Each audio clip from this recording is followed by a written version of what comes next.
잠언 11장 1절에서 15절까지 같이 읽겠습니다. 속이는 저울은 여호와께서 미워하시나 공평한 추는 그가 기뻐하시느니라. 교만이 오면 욕도 오거니와 겸손한 자에게는 지혜가 있느니라. 정직한 자의 성실은 자기를 인도하거니와 사악한 자의 패역은 자기를 망하게 하느니라. 재물은 진노하시는 날에 무익하나 공의는 죽음에서 건지시니라. 완전한 자의 공의는 자기의 길을 곧게 하려니와 악한 자는 자기의 악으로 말미암아 넘어지리라. 정직한 자의 공의는 자기를 건지려니와 사악한 자는 자기의 악에 잡히리라. 악인은 죽을 때 그 소망이 끊어지나니 불의의 소망이 없어지느니라. 의인은 환난에서 구원을 받으나 악인은 자기의 길로 가느니라. 악인은 입으로 그의 이웃을 망하게 하여도 의인은 그의 지식으로 말미암아 구원을 얻느니라. 의인이 형통하면 성읍이 즐거워하고 악인이 패망하면 기뻐 외치느니라. 성읍은 정직한 자의 축복으로 인하여 진흥하고 악한 자의 입으로 말미암아 무너지느니라. 지혜 없는 자는 그의 이웃을 멸시하나 명철한 자는 잠잠하느니라. 아니며 한담하는 자는 남의 비밀을 누설하나 마음이 신실한 자는 그런 것을 숨기느니라. 지략이 없으면 백성이 망하여도 지략이 많으면 평안을 누리느니라. 타인을 위하여 보증이 되는 자는 손해를 당하여도 보증이 되기를 싫어하는 자는 평안하니라. 아멘. 지혜롭다, 미련하다는 얘기는 다른 말로 표현하면 하나님을 경외하는가, 하나님을 무시하는가, 하나님을 믿는 삶을 사는지 아니면 하나님 없는 삶을 사는지 이 차이인 거예요. 의인과 악인이 뭐지요? 의인은 하나님을 경외하는 사람들, 악인은 하나님이 없는 사람들. 근데 인생은요, 살고 죽는 것이 하나님 손 안에 있습니다. 내가 오래 살고 싶다고 사라지는 게 아니에요. 하나님께서 허락하셔야지. 그냥 오라 하면 뭐 1분도 늦을 수가 없지요. 부자됨과 가난함도 하나님 손 안에 있습니다. 내가 열심히 뛰어다니고 내가 막 수단 방법을 가려 막 해보지만 근데 다 부자가 되는 게 아니에요. 하나님이 허락하셔야 부자가 되는 겁니다. 오늘 잘 보시면 하나님이 없는 사람들은 이렇게 사는 거구나. 하나님을 믿는 사람들은 또 다른 길을 가는구나. 자, 보세요. 1절. 속이는 저울은 여호와께서 미워하시나 공평한 추는 그가 기뻐하시니라 그랬어요. 여러분, 속이는 저울로 막 1kg를 줘야 되는데 한 600g만 줘요. 그러면 400g이 내 것이 되는 것 같은데 그거는 내 생각이고, 여러분 만일에 아파트 앞에 장사를 하는데 1kg를 줘야 되는데 600g만 줘보세요. 이게 소문나면 그 가게 문 닫습니다. 정직해야 되는 거예요. 정직해야. 그러니까 내가 400g을 자꾸 속여서 내 것이 되는 것 같지만 그렇지 않다는 거예요. 뭐라고 써있지요? 속이는 저울은 여호와께서 미워하신다. 그럼 부자됨과 가난함의 그 모든 것들이 하나님 손 안에 있는데 너 어떻게 자꾸 거짓말하냐? 너 속이냐? 그럼 하나님도 아시고 사람도 알지요. 여러분 잘 생각해 봐요. 그 집 가서 물건을 사면 어째 그람이 적은 것 같아. 아니 제대로 주지 않는 것 같아.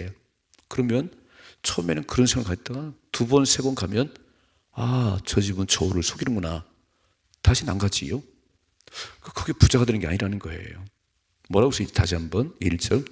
속이는 저울은 여호와께서 미워하시나 공평한 추는 그가 기뻐하시느니라.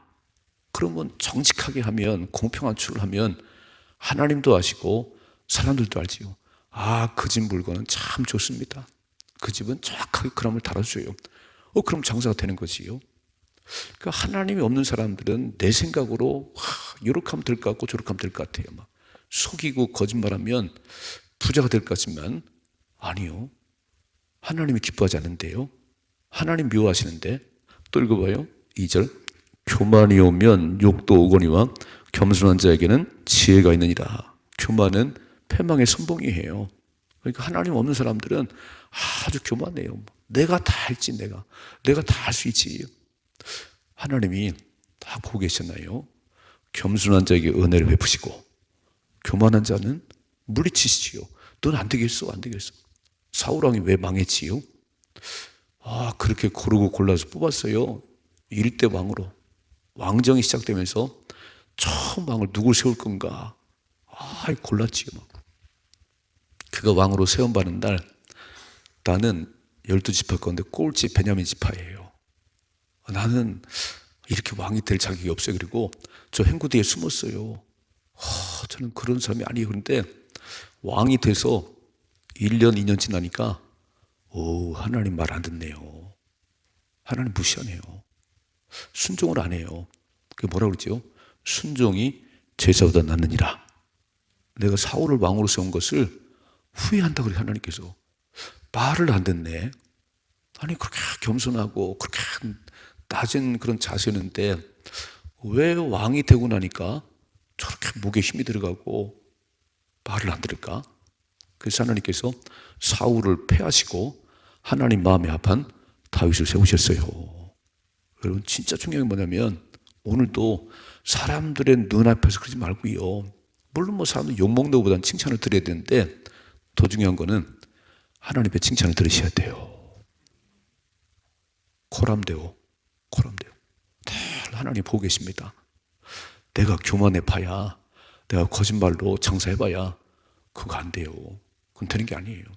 하나님이 우리 사업장을 축복하셔야 됩니다. 내 인생을 축복하셔야 됩니다. 그건 다 합작 엎드려야 되는 거예요. 막 다 엎드려. 들고 봐요. 3절. 정직한 자의 성실은 빨간 줄. 자, 오늘 되게 중요한 단어들이 정직하다, 겸손하다, 성실하다 이런 단어가 나와요. 이게 하나님을 경외하는 사람들의 삶이에요. 정직한 자의 성실은 자기를 인도하거니와 사악한 자의 패역은 자기를 망하게 하느니라 했어요. 저렇게 못되게 사네요. 저렇게 엉망으로 사네요. 그럼 망하는 거네. 정직한 자의 성실은 자기를 인도하지만 사악한 자의 패역은 자기를 망하게 한다는 거예요. 들고 봐요. 4절. 재물은 진노하시는 날에 무익하나 공의는 죽음에서 건지느니라 그랬어요. 여러분 재물이 많다고 부자라고 100년, 200년 사는 거 아니에요. 그럼 재벌들은 왜 돌아가셨어요? 그렇지 않거든요. 재물은 진노하시는 날에 하나님이 불러간 날 아무것도 안 되는 거예요. 그렇죠. 돈이 있어서 조금 치료를 받을 수 있겠지요. 좋은 병원에 가서 좋은 진료를 받을 수 있겠지만 그런다고 안 죽는 게 아니에요. 공의롭게 사셔야 돼요. 하나님을 경외해야 하나님 보호하시는 거예요. 또 읽어봐요. 5절. 완전한 자의 공의는 빨간 줄을. 자, 공의라고 하는 것은 하나님 보실 때 좋은 거예요. 완전한 자의 공의는 자기의 길을 곧게 하리니와 악한 자는 자기의 악으로 말미암아 넘어지리라 그랬어요. 공의로운 하나님 보시기에 좋은 삶을 살면 그 길이 다 곧다 평탄하다 잘 되지만 악한 자는 자기 악으로 말미암아 넘어지리라. 6절. 정직한 자의 공의는 자기를 건지려니와 사악한 자는 자기의 악에 잡히리라. 신문대로 받는 거지요. 7절. 악인은 죽을 때 그 소망이 끊어지나 불의의 소망이 없어지리라. 악인은요 아무리 꿈을 꿔도 안 돼요. 아무리 소망을 품어도 안 돼요. 하나님 막으시는데요. 자, 읽어봐요. 8절. 의인은 환난에서 구원을 얻으나 악인은 자기 길로 가느니라 그랬어요. 의인은 환난에서 하나님 구원하시지만 악인은 그냥 자기 길 가는 거예요. 자, 오늘 첫째로 우리는 지혜로운 자의 삶을 살아야 되는데 여호와를 경외함이 지혜의 근본이에요. 늘 하나님 두려운 줄 알고 코람되어 오늘도 하나님이 살아가는데 첫째로 공평한 추, 정직하다 그런 얘기지요. 공평한 추, 거짓말하면 안 돼요. 하나님이 아시지요. 사람도 알아요. 공평한 정직함이 있어야 되고 두 번째 겸손함이 있어야 돼요. 그래서 있잖아요. 교만이 오면 욕도 오거니와 겸손한 자에겐 지혜가 있느니라. 세 번째 하나님을 경외하는 성실합니다. 다 그 자리에 있죠. 그 자리에. 성실로 식물을 삼을지어다 그랬어요. 시편 37 보니까 성실로 식물을 삼을지어다. 우리에게는요, 예수 믿는 사람들에게는 성실함이에요. 저 사람은 불성실해요. 저 사람은 사람들의 눈을 속여. 그러면 당장 해고당하지요. 예수 믿는 소망교회 교훈을 써보니까 믿을만해요. 믿을만해요. 얼마나 성실한지 모르겠어요. 그런 사람 또 있어요. 성실이에요. 네 번째, 공의롭다 그랬어요. 다섯 번째는 환난에서도 구원받습니다. 이게 지혜자의 삶이에요. 미련한 자는 반대의 삶을 사는 거예요. 살펴볼 것도 없어요. 지혜자의 삶을 살아가기를 주님의 축복합니다. 두 번째, 9절. 악인은 입으로 그의 이웃을 망하게 해도 의인은 그의 지식으로 말미암아 구원을 얻느니라 그랬어요. 두 번째는 무슨 말씀이냐면 공동체를 무너뜨리는 사람이 있고 공동체를 세우는 사람이 있다 그랬어요. 잘 보세요. 악인의 입은 그의 이웃을 망하게 한다는 거예요. 이야, 어떻게 입만 열면 저렇게 악답을 해. 어떻게 입만 열면 그렇게 비방을 쏟아내. 그게 악인의 입 아닌가요? 악인의 입은 이웃을 망하게 해도요. 자, 이 말씀 먼저 보십니다. 13절 시작. 두루 다니며 한담하는 자는 남의 비밀을 누설하나 마음이 신실한 자는 그런 것을 숨기느니라 그랬어요. 악한 자의, 악인의 입은 가장 돌아다니면서 남 얘기만 해요. 남 헐떤 얘기만 해요. 남의 비밀을 누설해요. 두루 다니며 한담하는 남의 비밀을 남 얘기하지 말고 은혜 받은 얘기만 해요. 어젯밤에도 우리 김인강 교수님이라는 분이 목발을 짚고 나오셨더라고요. 초등학교도 안 나왔다는데 하나님을 만난 이후에 지혜가 임했는지 서울대를 나오고 버클리 대학을 나오고요. 수학의 1인자예요. 근데 그분이 하나님 만나서 어제 보니까 참 눈물을 흘려가면서 간증하시대요. 내가 하나님 만났는데 내가 천국에서는 건강한 몸으로 살 거를 믿습니다. 그냥 진솔한 간증을 했어요. 자기가 그렇게 태어나서 그렇게 몸이 아파가지고 1년 동안 지하방에서 누워있는데요. 나갈 수도 없고 그런데 걸어다니는 사람 발자국이 다 들리고요. 그런 고난 가운데 하나님을 깊이 의지하고 하나님을 깊이 사랑하고 최고의 학자가 됐어요. 여러분 서울대 카이스트 교수였어요. 어떻게 가능할까? 하나님 만나면 가능합니다. 내 환경과 여건이 어려울지라도 하나님 만나면 최고 인생이 됩니다. 그래서 못 배운 어머니 때문에 가난한 부모님 때문에 감사하대요. 자기가 그런 어려운 가난한 부모 만나서 열심히 살 수 있었기 때문에 이렇게 내가 이런 그 목발 짚은 사는 사람이기 때문에 내가 하나님을 더 의지할 수 있어서 감사됩니다. 불평하는 게 아니네요. 우리는 돈이 좀 없어요. 우리 아버지는 너무 가난해요. 나는 막 이런 핸디캡이 있어요. 아유, 진짜 예수 만났어요? 예수 만나면 그렇지 않더라고요. 우리는 하나님을 딱 만나면 그 인생은 달라지는 거예요. 영향력이 있네요. 영향력이 있어요. 또 오늘 악인의 입은 이웃을 망하게 한다는 거예요. 그냥 돌아다니면 맨날 돌아다니면서 남 얘기만 비밀을 두스라고요. 들고 봐요. 10절. 의인이 형통하면 성읍이 즐거워하고 악인이 패망하면 기뻐 외치느니라. 그렇죠. 의인들이 막 득세하면 정말 하나님을 경외하고 공의로 사는 사람들이 득세하면 성읍은 기쁘지요. 악인이 망하면 박수를 쳐야지. 하나님께서 악인들은 저렇게 불러가시는구나. 들고 봐요. 11절. 성읍은 정직한 자의 축복으로 인하여 진흥하고 악한 자의 입으로 말미암아 무너진다고 그랬어요. 그러면 나는 공동체를 세우는 사람인지 공동체를 무너뜨리는 사람인지 잘 보셔야 되는 거예요. 아니 비싼 밥 드시고 왜 공동체를 무너뜨리시지요? 마귀는 죽이고 멸망시키는 거예요. 트러블 메이커예요. 마귀가 들어가면 맨날 무너뜨리는 일만 해요. 죽이고 멸망시키는 일. 그러나 하나님이 내 안에 계시면 피스메이커입니다. 피스메이커. 화평케 하는 자는 복이 있나니 저가 하나님의 아들이라 일컬음을 받을 것입니다. 아멘.